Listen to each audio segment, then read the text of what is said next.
What is going on, everybody? My name is Northy, and today I have got something that is super exciting. Obviously, we will be getting into our round 5 preview. Already, round 1 has been incredible. I'm recording this a couple of hours away from heading over to what is now deemed the Good Friday Super Clash between North Melbourne and the Dogs. I'm super excited to be going to that game. I didn't go to it last year, and thankfully, as a North fan, I didn't. But I'm hoping that this year will be a little bit different. Super excited to see that game. However, this package here, if you can't already tell by the lower part here, is our round 1 reward for winning the Star Powers weekly competition.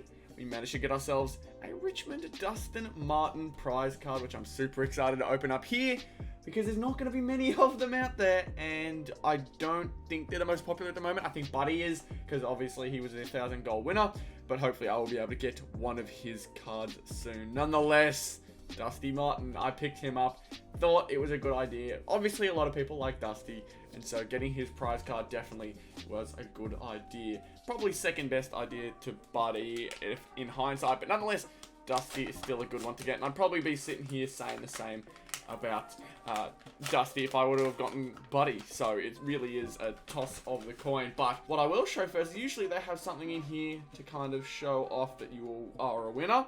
It's backwards here, so we'll flip it over. Congratulations! You have won a AFL Teamcoach 2022 Star Powers prize card.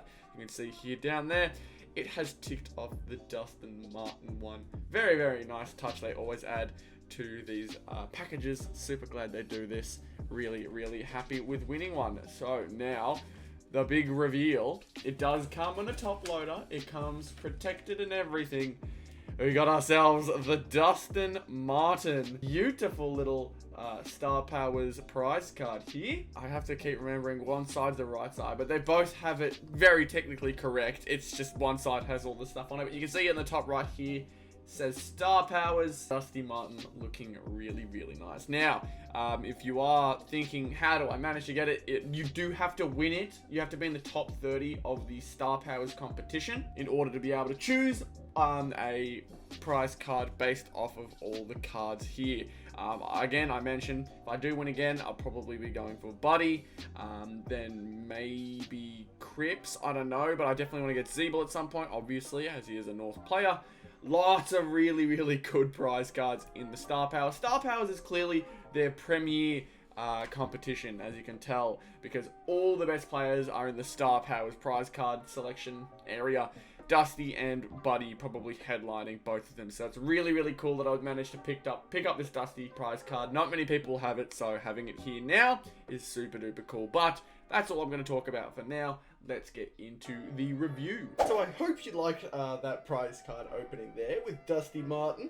Looking very nice, but now we have got our round preview for round 5. Obviously a little late, but I'm really excited to be showing this one off to you guys, because after last night's performance, I'm actually quite happy with some of my choices. Sad with some, happy with others. And so I'm here today to hopefully show off to you how we did. So, first off, we'll start with our Star Powers, which has started off probably the most disappointing, however has the most potential. Now, when I say most disappointing, I mean some of our players didn't perform up to standard. Our hero, being Brodie Grundy, I chucked him in for team colours.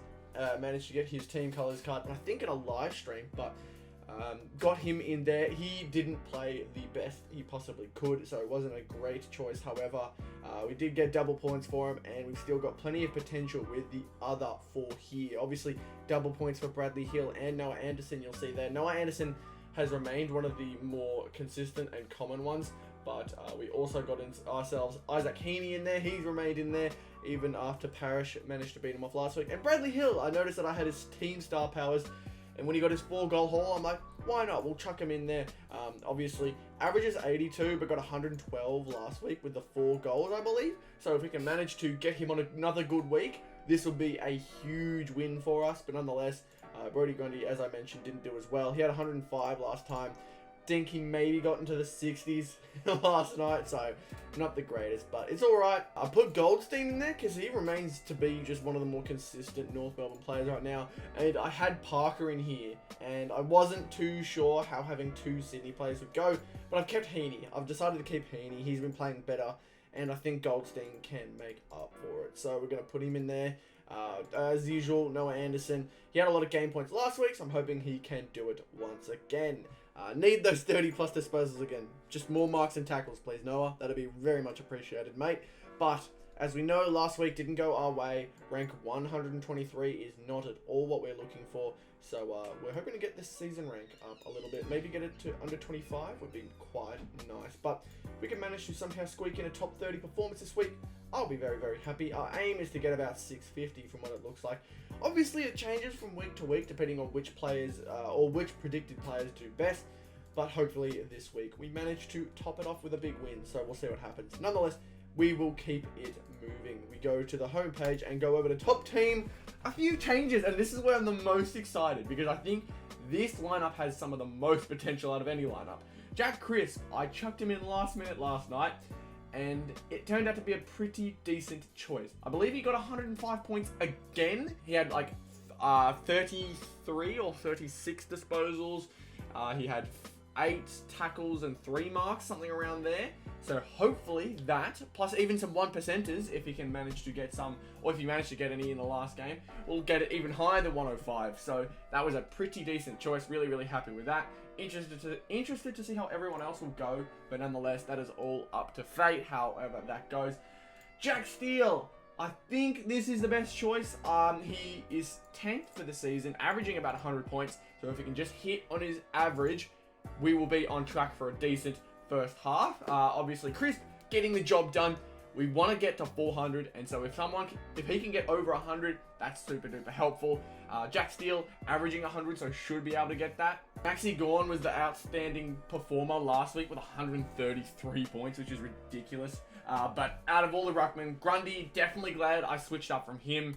I think he's just been performing too average for a while. Obviously, he did well last week, but it was just a hunch, man. I didn't like having Grundy in for too long, so I put in Maxi Gawn, and that could turn out well. And then Bailey Smith has been a constant reminder that maybe Bontempelli isn't the one to go for this year. As you can see, he averages 104. So realistically, with the way this has gone, we should be able to get ourselves at least 400. I need these two to have outstanding games again. Obviously, Max Gawn played out of his skin. So hopefully he can kick a few more goals, get himself involved like he always does. It really is just hoping that they have their usual games right now, having their outstanding seasons, because Bailey Smith gets a lot of disposals at the moment. Jack Steele is a big marks and tackles guy, and then Maxi Gawn is a bit all over. He gets his hit outs, he gets his marks and tackles every now and then. Maybe not as much tackles, but definitely some marks. And he is a high disposal getter for a ruckman. You can see 25 disposals is very, very good. But 12 marks definitely helped him a lot, and so maybe we can get something similar. I don't know. I'm really, really hopeful for this top 4. But top 18 is a little easier than top 4 because you can kind of mix and match. If someone has a bad game, someone else will pick them up for you. But just a few things to go off. Obviously, had Crisp in there again. Crisp is doing really well. I think this is my most solid backline for a while. Obviously, it's not the perfect back 6 as per usual, but you can see here, Jack Sinclair, he averages 93 points, so hopefully that'll help us. Bradley Hill only averages the 82, so I wasn't confident. And then same goes with Blitzars. So Sinclair, I think, was the better choice. Williams was quite low, and Chris, obviously, he's been doing really well. Jaden Short as well. Just a lot of these guys have been performing really well on consistent basis, and that's where I've kind of went off. Sicily surprised me. Sicily very much surprised me as to how consistent he's been playing, coming off a year out of action, but really, really good to see him doing well. Whitfield is probably my biggest worry right now. He's probably my biggest one. And Brayshaw has been a bit down, so it will be interesting to see how that goes. Obviously, his big 20-mark game maybe boosts his average a bit too much to kind of give a clear understanding of how he's going, but I got faith in the man. I got faith in Brayshaw to show out. But we go to midfield. Grundy, as I mentioned, not his best performance last night, so a bit disappointing that I kept Grundy in there, but honestly, I'm not too stressed. Lockie Neal held quiet and then just shot out like a cannon in the second half. Just ridiculous stuff from him. Lachie Neale putting himself back in that, in my good books. And then Joe Danaher, I think, kicked 4 again. He kicked 3 last week, so kicking 4, even better. That's great to have Joe Danaher performing even better. I always get worried with putting full forwards and stuff like that in. You'll mention, you would have known that I mentioned a couple weeks ago or a week or two ago, Tom Hawkins was performing kind of average, and then as soon as I took him out, he had an outstanding performance. They really are hit or miss. They either are one of the best performers for the week or absolutely no impact and can ruin your week. So I'm glad Joe Danaher seems to have paid off this week as well against a formidable Collingwood side at the moment. They're not doing too bad. Only a 7-point loss to them at the Gabba is pretty good. Dylan Moore has been my biggest surprise so far. He's averaging 80 points this season, and although he wasn't as effective last week, he definitely has potential to remain effective. Luke Jackson, again, rising star. A lot of big things have been said about him as of late. Potential generational talent, I've even heard, which is kind of crazy. But Bailey Smith, I mentioned in top 4. Bonds, he did have a good week last week, but maybe not as outstanding as everyone kind of expected him to be. But nonetheless, a really, really good week. And then Max King, I think, can explode on the scene. I'm not too sure. We check the averages here, seeing everyone. I may want to try and chuck the likes of DeGoey in at some point. I'm pretty certain the team I've got right now are the most in form or the most ready to explode. I'm not 100% sure. I'm hoping that I'm correct, but I'm definitely a lot more confident this week, especially with the way it started, that we're going to get what we want. But I'm going to go over to the team coach tips now. Obviously, I cannot go through the team coach tips right now, as they are currently in the middle of being used, and I don't think team coach allows you to see them at any point during the round. But we go here. I did pick Brisbane. It was a Brisbane game. It was at the Gabba. Collingwood coming off of a loss, I believe, last week. So I thought the Brisbane were going to take it quite comfortably. But Collingwood surprised me. They really did put up a fight. They did really, really well. 7-point loss is nothing to be ashamed of. Collingwood performing, I think, a lot better than a lot of people expected, considering how last year went. North versus the Dogs. I did pick the Dogs. I had to, because I just have rings of last year, man. The way that last year went killed me. It killed me. And so I'm going to this game, and I'm hoping that the Super Clash this time around, which is the new name for it, the Good Friday Super Clash. Fair enough. But I am very worried as to how this one's going to go. Sydney versus West Coast. Although West Coast did beat Collingwood last week, surprised a lot of people, I think Sydney are going to take it. I think they're going to take it. They did have a really, really interesting performance against North Melbourne last week. Kind of put everyone's, opinions on them, skewed them a bit. But I think Sydney will take it. West Coast could come out and destroy them for all we know. I'm honestly not 100% sure how that game's going to go, but I have tipped Sydney. Because I believe West Coast are sort of on the way down. The Saints versus the Suns. If it was any team other than the Saints, I think I would be tipping the Suns here. I'm really confident with the Suns right now. I think their young guys are hitting strides now, and I'm hoping that they kind of are. I really want the Suns to do well this year. It is no secret that I want to have kept to myself. I want them to do well. I want them to make finals. But I just don't know how that'll go. This will be a big test. If they can win against the Saints today, there's all the chance that they do so. Reminds me, I had to put Took Miller into the lineup, which I don't know why I keep forgetting to do. Maybe would have been a bad idea on some weeks, especially the game against GWS, where Took got tagged and kind of held down. But Took, obviously last year, showed himself to be a really, really good player. So maybe with the way that St Kilda have set up their midfield, they won't go for a tag on him, and he can kind of do his thing, get his possessions. I'm not too sure, but I think Saints are going to take it. It's at Marvel Stadium. The only notable game I remember the Suns winning at Marvel was the game against a kind of worn-down Richmond side. But other than that, I think the Saints are going to take that one. Adelaide versus Richmond. Again, it's really, really tough to gauge this one. I think I tipped Adelaide. It is at Adelaide Oval, so there's that. Richmond, I had mentioned the week before where they beat the Dogs. You cannot tip against a Richmond team, or you cannot confidently tip against a Richmond team who are playing at the MCG. It just seems to always be the thing that gets me. But they're not playing there this week. They are playing at Adelaide, so everything kind of swings in their favour.